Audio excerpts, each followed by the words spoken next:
जय हिंद स्टूडेंट्स, कैसे हो आप सभी। उम्मीद करते हैं कि आप सभी ठीक होंगे, स्वस्थ होंगे, मस्त होंगे। तो स्टूडेंट्स, हम लोगों ने कल प्रश्नावली 12.1 के सवाल का प्रैक्टिस कर लिया था।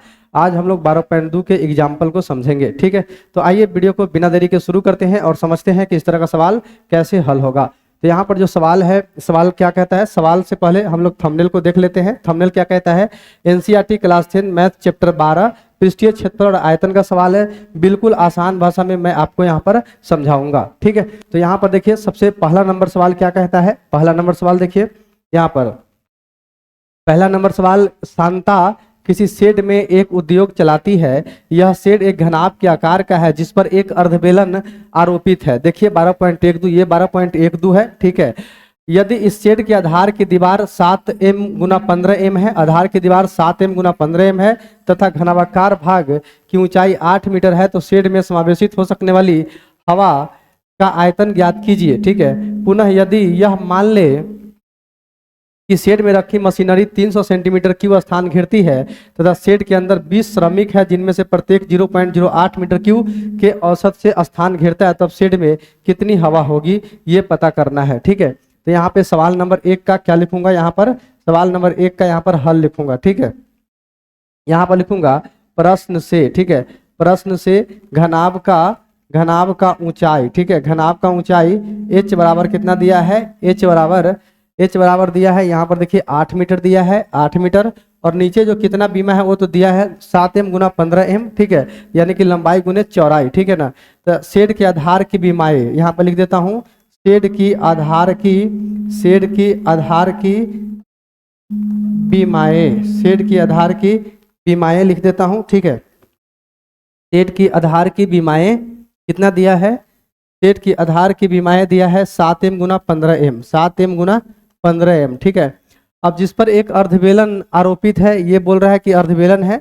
अर्धबेलन का जो यहाँ पे अर्धबेलन का त्रिज्या कितना हो जाएगा, त्रिज्या देखिए 7m हो जाएगा, ठीक है। और ऊंचाई कितना हो जाएगा, 15m हो जाएगा, ठीक है ना। अर्धबेलन की त्रिज्या, ठीक है, यहाँ पर लिखूंगा अर्धबेलन की त्रिज्या r बराबर कितना होगा, 7m, ठीक है। 7m व्यास हो जाएगा यहाँ पर, ठीक है, 7m व्यास हो जाएगा अर्धबेलन का व्यास, अर्धबेलन का व्यास d बराबर 7m हो जाएगा। इसलिए त्रिज्या कितना जाएगा, 7/2m आ जाएगा, ठीक है। त्रिज्या कितना आ जाएगा, 7/2m आ जाएगा। अब यहाँ पे लंबाई की बात करिएगा, अर्धबेलन की ऊंचाई, ठीक है, अर्धबेलन की ऊंचाई या लंबाई दोनों बात बराबर है। अर्धबेलन की ऊंचाई h बराबर, ठीक है, अर्धबेलन की ऊंचाई h बराबर कितना हो जाएगा, यहाँ पर 15m हो जाएगा, ठीक है। तो कहता है कि यदि शेड के आधार में इतना है तो शेड में समावेशित हो सकने वाली हवा का आयतन, यहाँ पर लिखता हूँ शेड में समावेशित हो सकने वाली हवा की आयतन, हो सकने वाली हवा की आयतन, ठीक है, हो सकने वाली हवा की आयतन बराबर, हो सकने वाली हवा की आयतन बराबर क्या होगा, घनाभ का आयतन हो जाएगा यहाँ पर, घनाभ का आयतन और अर्धबेलन का आयतन जोड़ दूंगा। तो कैसे करूंगा, यहाँ पे घनाभ का आयतन क्या होता है, L गुना B गुना H और प्लस अर्धबेलन का आयतन पाई आर स्क्वायर H, अर्धबेलन है तो 1/2, यहाँ पर क्या हो जाएगा, पाई आर स्क्वायर H हो जाएगा, ठीक है। तो लंबाई गुने चौड़ाई गुने ऊंचाई कितना आएगा, 8 गुने 7 गुने 15, 8 गुने 7 गुने 15 plus 1/2 pi are square h, pi का मान कितना 22/7, आर का मान 7/2 और गुना 7/2, ठीक है। और एच का मान कितना हो जाएगा, यहाँ पर एच का मान यहाँ पर हो जाएगा 15, ठीक है, एच का मान कितना हो जाएगा, 15 हो जाएगा। यहाँ पर लिख देता हूँ गुना 15, ठीक है। 7 से 7 यहाँ पे कैंसिल, 2 से 11 दूना कितना हो जाएगा, हमारे पास 22 हो जाएगा। 8 7 56, 56 गुना कितना 15 करना है, तो क्या करूंगा मैं यहाँ पे 6 5 30 के 0 हासिल 3 50 25 और 3 28 हासिल 2 6 का 6 5 का 5 0 814 के 4 5 2 7 7 1 8 840 आ जाएगा, यानी कि 840 मीटर क्यूब। प्लस में यहाँ पे क्या करिएगा, 11 से 77 और 77 से 15 में गुना हुआ तो कितना आएगा, 77 गुना 15, ठीक है। 77 से 15 में गुना कर दीजिए, 7 5 35 हो जाएगा, यहाँ पे 7 5 35 हासिल 3, 7 बजे 35 और 3 कितना 38 हासिल 3, ठीक है। 7 का 7 7 का 7 5 8 7 15 के 5 हासिल 1 7 3 10 10 के 11 हासिल 1, ठीक है। 4 से 1155 में भाग करना है, तो 4 दूना कितना हो जाएगा, 8 हो जाएगा। यहाँ पे 3 5 4 8 कितना हो जाएगा, 32 हो जाएगा। और यहाँ पे 3 5 4 8 32 हो जाएगा, ठीक है। और यहाँ पे फिर से 3 0 पॉइंट 4×7 = 28 हो जाएगा। यहाँ पर 2 0 4 5 20 हो जाएगा, यानी कि 288.75 हो जाएगा। 288.75 मीटर के क्यूब हो जाएगा। दोनों को जोड़ दीजिए तो कितना आएगा? 840। 10 8 से 0 जोड़िएगा तो 8 आ जाएगा। 8 4 12, 8 4 12 होता है, 12 के 2 8 2 10 1 11 हासिल एक, ठीक है। 0.75 मीटर के क्यूब आंसर हो जाएगा। तो ये हवा, इतना हवा इसमें अट सकता है, ठीक है। तो इसका आयतन निकल गया। अब मुझे यहाँ पे सवाल क्या बोल रहा है, यहाँ पर देखिए सवाल कह रहा है कि पुनः यदि यह मान ले कि रखे मशीनरी 300 सेंटीमीटर क्यूब स्थान घेरती है, तो शेड के अंदर 20 श्रमिक जिनमें से प्रत्येक 0.08 मीटर के औसत से स्थान घेरती, तब शेड में कितनी हवा होगी। तब यहाँ पे ये वाला आयतन और ये वाला आयतन दोनों को घटाना पड़ेगा, ठीक है। कैसे घटाऊंगा, यहाँ पर देखिए यहाँ पे जितना है 1128.75 माइनस कर दीजिएगा। 300 सेंटीमीटर के क्यूब है, 300 सेंटीमीटर के क्यूब प्लस में अब यहाँ पे 20 को मजदूर है, जो कि जिसमें से एक कितना घेरता है। यहाँ पर देखिए 20 मजदूर है जिसमें से एक 0.08 मीटर क्यूब घेरता है, तो 20 गुना 0.08 कर दूंगा। यहाँ पर क्या कर दूंगा, 20 गुना 0.08, ठीक है। 20 गुना 0.08। यहाँ पे सेंटीमीटर क्यूब का मतलब कितना हो जाएगा। यहाँ पर देखिए 100 सेंटीमीटर बराबर 1 मीटर होता है, ठीक है। तो यहाँ पे 3 मीटर के क्यूब आ जाएगा, है कि नहीं। 100 सेंटीमीटर 1 सेंटीमीटर के क्यूब है ना, तो 100 सेंटीमीटर बराबर कितना होता है, 1 मीटर होता है। तो 1 सेंटीमीटर बराबर कितना जाएगा, 1/100 हो जाएगा, ठीक है। यानी कि 100 गुना 100, एक बार क्या को 0, 2 2 4 2 6 को 0 आ जाएगा। तो यानी कि कितना जाएगा, 1128.75 माइनस 300 में भाग देना है 6 को 0 से। 2 3 4 5 6, 2 को 0 से 2 को 0 कट कर दीजिए, 1 पर 4 के 0, यानी कि 1 2 3 1 2 3 4 यहाँ पे दे देंगे। 0.003 मीटर के क्यूब और प्लस 20 से 8 में गुना करें, 20 8 यहाँ पे गुना कर दूंगा। यहाँ पे दशमलव तो 1 पर 2 को 0 0 से 0 कैंसिल, 2 पंचे 10, यानी कि 8/5। 8/5 का मतलब 5 से 8 में भाग कर दूंगा तो आ जाएगा 5 का 5 3.0 5 6 30, ठीक है। 5 6 30 कट जाएगा, एक पॉइंट कितना जाएगा, 1.6 आ जाएगा। यानी कि यहाँ पे 0.003 और यहाँ पे कितना है 1.8, यानी कि 1.8000। यहाँ पे 3 कर दीजिए, 008 और यहाँ पे 1, ठीक है। यानी कि 1.8003, यानी कि 1128.75 माइनस घटाना है कितना, घटाना है 1.8003, ठीक है। इतना मीटर क्यूब आ जाएगा। यानी कि मुझे 112 इस तरह से घटा दीजिएगा इसको। कैसे, यहाँ पर देखिए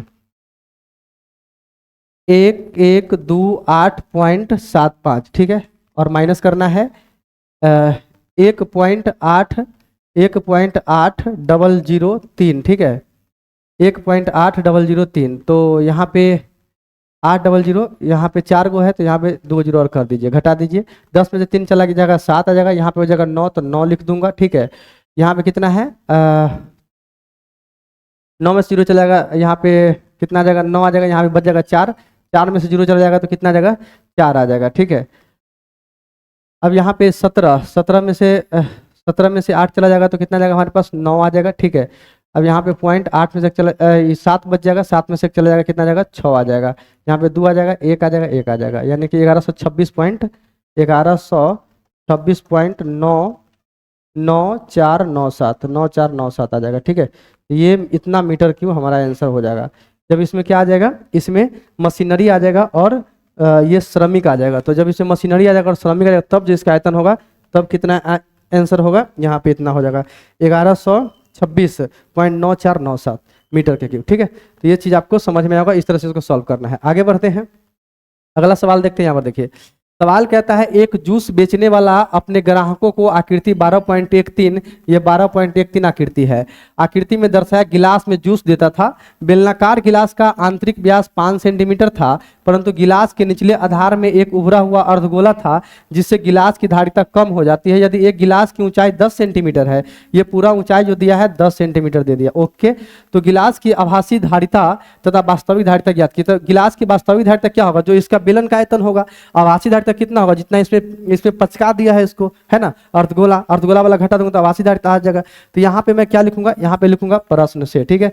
प्रश्न से बेलन की यहाँ पर देखिए साफ साफ बोला है बेलन का व्यास, बेलन का व्यास हो गया, आंतरिक व्यास का मतलब यही है 5 सेंटीमीटर, इसलिए त्रिज्या कितना आ जाएगा, त्रिज्या आ जाएगा 5/2 सेंटीमीटर। ओके, तो परंतु गिलास के निचले धार में एक उभरा हुआ अर्धगोला था, उभरा हुआ, जिससे गिलास की धारिता कम हो जाती थी। ठीक है, एक गिलास की ऊंचाई, अब यहाँ पे लिखता हूँ बेलन की ऊंचाई, गिलास की ऊंचाई या बेलन की ऊंचाई बात बराबर है।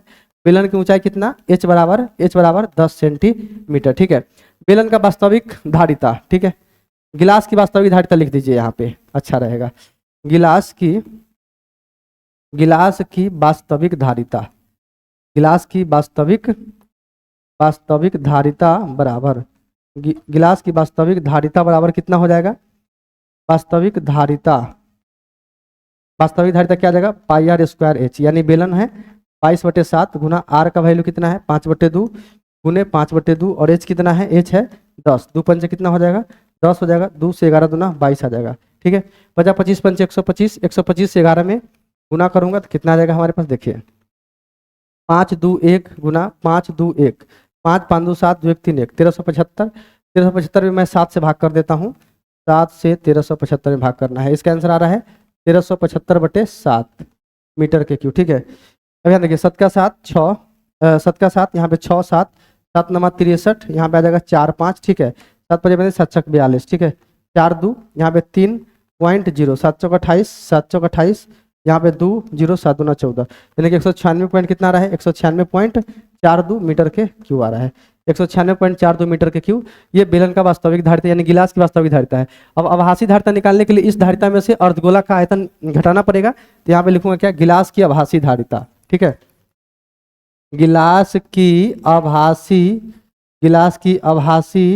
धारिता। ठीक है, गिलास की आभासी धारिता, बेलन की वास्तविक धारिता कितना आया है, तो यहाँ पर देखिए 196.42 आया है, यहाँ पर लिखूंगा कितना 196.42 माइनस अर्धगोला का आयतन 2/3 पाई आर के क्यू हो जाएगा, यानी कि 196.42 माइनस 2/3, पाई का मान कितना 22/7 गुना आर का वैल्यू कितना है 5/2, तो यहाँ पे 5/2 गुना 5/2 कर दूंगा, 2 से 2 यहाँ पे कैंसिल, 11 दूना 22 आ जाएगा। ठीक है, 196.42 माइनस 50 25। ठीक है, 25 से यहाँ पर मैं क्या करूँगा 11 में गुना करूंगा, तो 25 से 11 में गुना करने पे कितना आएगा, यहाँ पे देखिए आ जाएगा हमारे पास, यहाँ देखिए 5 2 कट गया, 5 2 5 5 2 7 2 275। ठीक है, 50 25 275 बटे कितना 7 या 21, 21 से भाग देंगे 275 में तो कितना आ जाएगा हमारे पास, 21 के 21, यहाँ देखिए 21 के 21, तो यहाँ पे आ जाएगा 6 5, 21 या 63, यहाँ पे 63 2 गुना। ठीक है, 0.00, 21 नमा कितना आएगा, 21 नमा 189 आ जाएगा, 9 का 9 18 हासिल। ठीक है, तो यहाँ पे आ जाएगा 11, यानी कि 13.9 समझ जाइए, 13.9 लगभग में 13.9, यहाँ पे जीरो करके कर लीजिए, 21 पंच 105, 13.95 कर दीजिए लगभग में, तो इतना मीटर के क्यूब आ जाएगा। अब इसको क्या करना है 196 में से घटाना है, 196.42 बट 13.95, 12 में से 5 चला जाएगा कितना जाएगा 7, 12 में से 5 चला जाएगा तो 7 आएगा, यहाँ पे बच गया 3, 13 में से 9 चला जाएगा तो कितना जाएगा 4 आ जाएगा, 13 में से 9 चला जाएगा 4 आ जाएगा, यहाँ पे 5 5 में 3 चला जाएगा तो 2 आ जाएगा, 9 में से चला जाएगा 8 आ जाएगा, इतना आ जाएगा, यानी कि 182.47 मीटर के क्यू आंसर हो जाएगा, 182.47 मीटर के क्यू आंसर आ जाएगा। ठीक है, तो ये चीज़ आपको समझ में आया होगा। आगे बढ़ते हैं, कुछ और बात को समझते हैं। यहाँ पर देखिए, जी हाँ, सवाल कहता है एक ठोस खिलौना एक अर्धगोले के आकार का है, ओके, जिस पर एक लंबवृत्तीय शंकु आरोपित है। ये अर्धगोला इस पर एक शंकु इस तरह से रखा हुआ है। ठीक है, तो ये चीज समझ में आया होगा, मतलब क्या कि ये वाला अर्धगोला, ये वाला, और इस पर एक शंकु इस तरह से रखा हुआ है। ठीक है, ओके, इस शंकु की ऊंचाई 2 सेंटीमीटर है, अच्छा, और आधार का व्यास 4 सेंटीमीटर है, आधार का व्यास 4 सेंटीमीटर है। इस खिलौने का आयतन निर्धारित कीजिए। पहले खिलौने का आयतन निर्धारित करना है तो खिलौने का आयतन निर्धारित कर देता हूँ। तीसरा नंबर सवाल का हल लिखता हूँ। यहाँ पे क्या लिखूंगा मैं, यहाँ पर लिखूंगा प्रश्न से, ठीक है, प्रश्न से शंकु की ऊंचाई लिख लेता हूँ। शंकु की ऊंचाई h बराबर 2 सेंटीमीटर। ठीक है, आधार का व्यास कितना लिखूंगा, व्यास बराबर 4 सेंटीमीटर, इसलिए r कितना जाएगा 4/2, 2 का 2 दूना 4, यानी कि 2 सेंटीमीटर आ जाएगा। ठीक है, इस खिलौने का आयतन निर्धारित कीजिए। ठीक है, यहाँ पे लिखूंगा क्या, खिलौने का आयतन बराबर खिलौने का आयतन बराबर अर्धगोले का आयतन, अर्धगोले का आयतन, अर्धगोले का आयतन प्लस प्लस शंकु का आयतन, प्लस शंकु का आयतन। ठीक है, शंकु का आयतन। अर्धगोले का आयतन क्या होगा? 2/3 पाई आर के क्यूब, 2/3 पाई आर के क्यूब हो जाएगा। ठीक है, और प्लस शंकु का आयतन 1/3 pi are square H, 1/3 pi are square h. ठीक है, तो यहाँ पर देखिए 2/3, 2/3 पाई का मान कितना? 22/7, आर का क्यू यानी कि 2 गुना 2 गुना 2। ठीक है, 2 गुना 2 गुना 2 plus 1/3 pi are square H, 1/3 pi का मान कितना? 22/7, आर का मान कितना है? 2, तो 2 गुना 2 कर दूंगा, और एच कितना है? एच है 2, तो 2 कर दूंगा। ठीक है, इस तरह से कर दूंगा। अब यहाँ देखिए 2 दूना 4, 4 दूना 8, 8 दूना 16, 16 दूना 32 के 2, 32 और 3 35, हासिल 3। ठीक है, यहाँ पे क्या आ जाएगा? 7 या 21 आ जाएगा, प्लस 2 दूना 4, 4 दूना 8, 8 दूना 16 के 6, 8 दूना 16 17, हासिल 1 7 या कितना आ जाएगा? 21 आ जाएगा। नीचे नीचे का एलसीएम ले लीजिएगा, यहाँ पे 21 आ जाएगा। 352 और प्लस में 176 कितना आएगा? जोड़ के जोड़ दीजिए इसको। 6 2 8, 6 2 8, 7 5 12 के 2, और 3 1 4 1 5 बटे कितना आ जाएगा? 21 आ जाएगा। ठीक है, यहाँ पे इतना मीटर के क्यू आ जाएगा, यानी कि 528 बटे कितना आ जाएगा? 21 आ जाएगा। कैसे करूंगा? यहाँ देखिए 21 से 528 में भाग कर दूंगा। 21 दूना कितना जाएगा? 42 आ जाएगा। यहाँ पे कितना जाएगा? 108 आ जाएगा। ठीक है, 21 पंचे कितना आएगा? 105, तो यानी कि 105। यहाँ पर देखिए 3, यहाँ पे 0.0, 21 के 21, तो यहाँ पे 9 0। ठीक है, 21 21 चौक कितना होगा?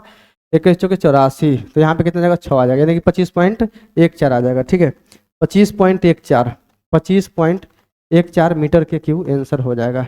25.14 मीटर के क्यू आंसर आ जाएगा। ठीक है, तो ये सवाल समझ में आया होगा। अगला, यदि एक लंब वृत्तीय बेलन और खिलौने का आयतनों का अंतर ज्ञात कीजिए। तो लंब वृत्तीय बेलन का आयतन कैसे निकालूंगा मैं? तो इसको निकालने के लिए पहले मुझे इस शंकु का आयतन और अर्धगोले का ये जो त्रिज्या है इसको जोड़ना होगा। तो इसका ऊंचाई पता करना होगा, तो यहाँ पे लिखूंगा क्या? बेलन की ऊंचाई, बेलन की ऊंचाई, बेलन की शंकु की ऊंचाई कितना है? 2 है, और अर्धगोला का त्रिज्या कितना है? 2 है, तो 2 2 कितना हो जाएगा? 4 हो जाएगा। अब लिखूंगा बेलन का आयतन। ठीक है, बेलन का आयतन क्या होगा? पाई आर स्क्वायर एच। पाई का मान 22/7, आर का मान कितना? 2, तो 2 गुना 2, और एच का मान कितना? 4। 4 16 16 32, 32 3 35, हासिल 3 बटे कितना? 7 मीटर के क्यू। 7 से 35 इतना भाग दे दीजिए, 7 बजे कितना होगा? 35 होगा। कट गया, कट गया। यहाँ पर 2 50.20, 7 दूना 14। ठीक है, 6 0 7 8 56, यानी कि 50.28 आ जाएगा हमारे पास। 50.28 मीटर के क्यूब हो जाएगा, 50.28 मीटर के क्यूब हो जाएगा। ठीक है, तो ये चीज समझ में आएगा। अब अंतर निकालना है, तो अंतर कैसे निकालूंगा? अंतर 50.28 माइनस 50.28 माइनस, यहाँ पे कितना है? आंसर आया है 25.14, 25.14 इतना मीटर के क्यूब आया है। ठीक है, 25 इतना मीटर क्यूब, तो 50.28 25.14 कितना? 8 में 4 गया 4, 2 में से गया 1, 10 में से 5 चला जाएगा तो 5, 4 में से चला जाएगा 2। ठीक है, 25.14 आंसर आ जाएगा। अरे भाई 8 में 4 गया 4, 2 में से गया 1, 10 में से 5 गया 5, और यहाँ पे 4 में से गया 2, यानी 25.14 आंसर आ जाएगा। ठीक है, 25.14 आंसर आ जाएगा इतना मीटर का क्यूब। तो ये अंतर भी निकल गया। ठीक है, तो आज एग्जाम्पल था, आगे देखते हैं। हाँ, तो आज के इस वीडियो में हमने इतना सवाल लिया था, ये 12.2 के एग्जाम्पल था। ठीक है, तो कैसी लगी वीडियो कमेंट करके जरूर बताइए। वीडियो अच्छी लगी तो वीडियो को लाइक और चैनल को सब्सक्राइब कर लीजिएगा। वीडियो देखने के लिए बहुत बहुत धन्यवाद। Thank you for watching my video. Thank you very much.